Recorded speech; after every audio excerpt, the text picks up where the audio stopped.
Hello friends, welcome to our channel వర vlogs. అందరూ ఎలా ఉన్నారు? బాగున్నారా? నేను కూడా చాలా బాగున్నాను.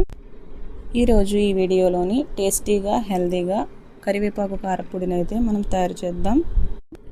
కరివేపాకు హెల్త్కి చాలా మంచిది కదా. మాకైతే కరివేపాకు చెట్టు ఇంట్లోనే చాలా పెద్దగా ఉంటుంది. చూసారు కదా, వీడియో స్టార్టింగ్లో చూపించాను. డైలీ కూరల్లో టిఫిన్స్లో వేస్తాం కానీ బట్ అంతగా ఇష్టంగా తినరు కదా ఎవరు, పిల్లలైతే పక్కన పెట్టేస్తారు. సో ఈ విధంగా కారపొడిలా చేసుకుని డైలీ రైస్లో టిఫిన్స్లో ఒక్కొక్క ముద్ద తిన్నా హెల్త్ పరంగా కూడా చాలా మంచిదని ఈ విధంగా ఐడియా వచ్చి స్టార్ట్ చేస్తున్నాను. ప్రిపరేషన్ అయితే చూడండి. ఫస్ట్ అయితే కరివేపాకుని కొంచెం కట్ చేసుకొని దానిని అయితే ఆకుల్ని మొత్తం అయితే ఒలుచుకుందాం నీట్గా. ఒక జల్లెడ లాంటి గిన్నె తీసుకొని అందులోకి అయితే మొత్తం కరివేపాకునంతా ఒలుస్తున్నాను.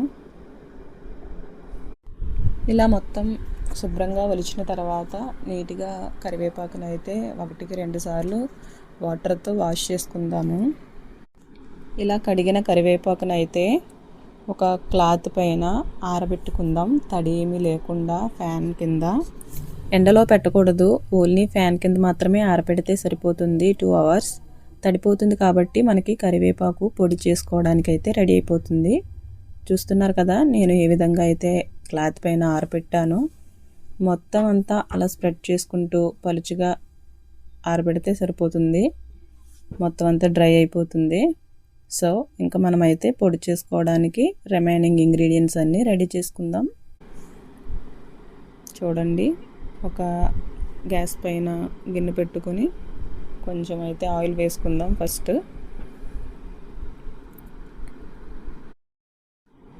మీరైతే ఏ విధంగా తయారు చేస్తారో కామెంట్లో చెప్పండి. నేనైతే నాకు వచ్చినట్టు ప్రిపేర్ చేస్తున్నాను. మరి ఆల్రెడీ ఇంతకుముందు అయితే నేను ఈ విధంగానే ప్రిపేర్ చేశాను, చాలా బాగుంది టేస్ట్ కూడా. ఫస్ట్ అయితే మనం శనగపప్పు వేసుకుందాం కొంచెం, నెక్స్ట్ మినపప్పు వేసుకుందాం.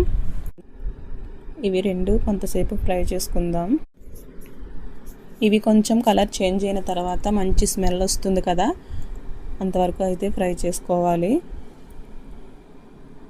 చూస్తున్నారు కదా ఆ విధంగా. నెక్స్ట్ దీనిలో నెక్స్ట్ వేయబోయేది ఏంటంటే కొన్ని ధనియాలు వేసుకోవాలి.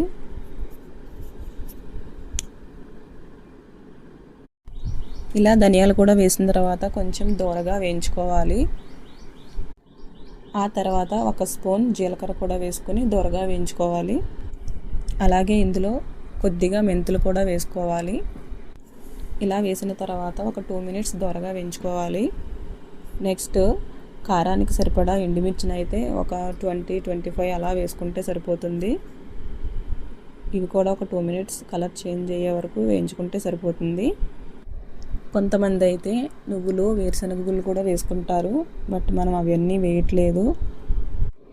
ఈ విధంగా చేసుకున్నా కూడా మనకైతే 1 నెల మంచిగా నిల్వ ఉంటుంది. చిటికెడు ఆవాలు కూడా వేద్దాం. వేసిన తర్వాత మంచిగా ఒకసారి అయితే ఇవన్నీ రోస్ట్ అయ్యే వరకు ఫ్రై చేసుకుందాము. చేసుకుని ఇవి పక్కన పెట్టేసుకొని చల్లారనిద్దాం. మీరు కూడా తప్పకుండా ఇలా ట్రై చేసుకుని అయితే కరివేపాకుని తీసుకోండి ఫ్రెండ్స్. కరివేపాకు వల్ల చాలా అంటే చాలా ఆరోగ్యకరమైన ప్రయోజనాలు అయితే ఉన్నాయి కదా. మన కళ్ళకి, జుట్టుకి చాలా మంచిది కదా. సో మనం కర్రీస్లో, టిఫిన్స్లో తినేదానికంటే ఇలా తినడం వల్ల మనకి ఎక్కువ మోతాదులో అయితే కరివేపాకు వెళ్తుంది కదా. సో అందుకోసం అని చెప్పి నేను ఇలా ప్రిపేర్ చేస్తున్నాను. లాస్ట్లో అయితే గ్యాస్ ఆఫ్ చేసేసి కొన్ని వెల్లుల్లి కూడా వేసుకుందాము. వెల్లుల్లి వేసుకున్న తర్వాత జస్ట్ 2 minutes వేస్తే సరిపోతుంది. ఇలా ఇవన్నీ కూడా ఒక మిక్సీ జార్లోకి అయితే వేసుకుందాము, మిక్సీ పట్టుకోవడానికి. నెక్స్ట్ అదే ప్యాన్లో కరివేపాకుని అయితే రోస్ట్ చేద్దాము. కరివేపాకుని ఎక్కువగా రోస్ట్ చేయకూడదు, కొంచెం తేమ పోయే వరకు, కరకరలాడే వరకు మాత్రమే చేస్తే సరిపోతుంది. ఒక 10 minutes అన్నట్టు. ఈ కరివేపాకుని అయితే మనం ముందుగానే ఫ్యాన్ కింద ఆరబెట్టుకున్నాం కాబట్టి తడి ఏముండదు, బట్ కొంచెం సేపు ఫ్రై చేసుకుంటే సరిపోతుంది. కరివేపాకుని అయితే మనం ఎక్కువసేపు ఫ్రై చేయకూడదండి, జస్ట్ లో ఫ్లేమ్లో పెట్టుకొని ఇలా ఒక 10 minutes తిప్పుకుంటే సరిపోతుంది. ఈ విధంగా రోస్ట్ చేసిన కరివేపాకుని పక్కన పెట్టుకొని చల్లారనివ్వాలి. ఇలా కరివేపాకు కూడా రెడీ చేసుకున్న తర్వాత ఇవన్నీ కలిపి మిక్సీ పట్టేసుకుందాము. కొంచెం బరకగా మిక్సీ పడితే సరిపోతుంది. ఇందులో వేరుశనగ గుళ్ళు, నువ్వులు వేసుకొని కూడా చేసుకుంటారు. సో అలా చేసుకోవడం వల్ల మనకి ఎక్కువ కాలం నిల్వ ఉండదు. ఈ విధంగా ఇలా సింపుల్గా చేసుకుంటే సరిపోతుంది. మనకి 1 నెల వరకు నిల్వ ఉంటుంది. సో టేస్ట్కి సరిపడినంత ఉప్పు కూడా వేసుకొని మనమైతే మిక్సీకి వేసేసుకుందాం. కొంచెం బరకగా అయితే సరిపోతుంది, మరీ మెత్తగా కాకుండా. చూడండి ఏ విధంగా అయితే చేస్తున్నాను. ఈ విధంగా కొంచెం కోర్స్గా మిక్సీ పడితే సరిపోతుంది. దీనిలోనే లాస్ట్లో కరివేపాకు కూడా వేసుకుని మిక్సీ పట్టుకుందాం. అంతే, కరివేపాకు కారం పొడి రెడీ అయిపోయినట్టే. ఈ విధంగా తయారు చేసుకున్న కారం పొడిని ఒక బాక్స్లోకి అయితే తీసుకొని స్టోర్ చేసుకుందాము. దీనిని 1 స్పూన్ వేడివేడి రైస్లోకి వేసుకొని నెయ్యితో సర్వ్ చేసుకుంటే చాలా బాగుంటుంది, టేస్టీగా కూడా ఉంటుంది. మీరు కూడా ఈ విధంగా తప్పకుండా ట్రై చేయండి ఫ్రెండ్స్.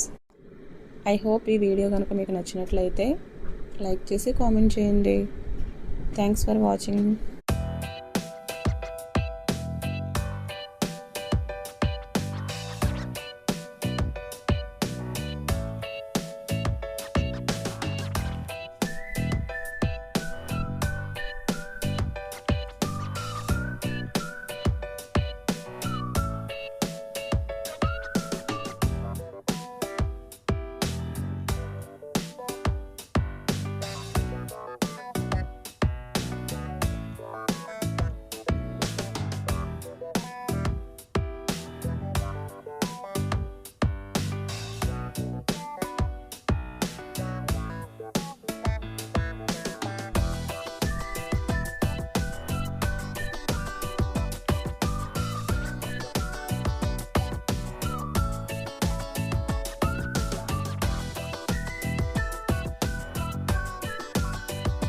ఓకే ఫ్రెండ్స్, మరొక మంచి వీడియోతో మళ్ళీ కలుద్దాం.